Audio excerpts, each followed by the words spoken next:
One of my friend হবে নাকি friends হবে, ইজ নাকি আর হবে প্রেজেন্ট। এটার অর্থ কি? এটার অর্থ হইতেছে আমার বন্ধুগুলার মধ্যে হতে একটা বন্ধু কি উপস্থিত, প্রেজেন্ট মানে তো উপস্থিত। তাইলে আমার বন্ধুগুলার মধ্যে হতে বলছি, বন্ধুগুলা বলছি, তার মানে ব্যাপারটা প্লুরাল, সেই জন্য ফ্রেন্ডস হবে। এখন উপস্থিত কয়টা? একটা, তার মানে সিঙ্গুলার, সেই জন্য ভার্বটা কি হবে? সিঙ্গুলার হবে।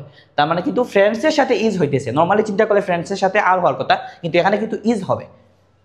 এখন দেখো তো, এই যে ওয়ান অফ মাই ফ্রেন্ড নাকি ফ্রেন্ডস হবে, ইজ নাকি আর হবে? লয়ার হবে। তাইলে ব্যাপারটা অত হইতেছে কি, যে আমার বন্ধুগুলার মধ্যে হতে একটা বন্ধু লয়ার, তাইলে বন্ধুগুলার মধ্যে হতে, সেই জন্য কি হবে? বন্ধুগুলা, তার মানে প্লুরাল, তার মানে ফ্রেন্ডস হবে।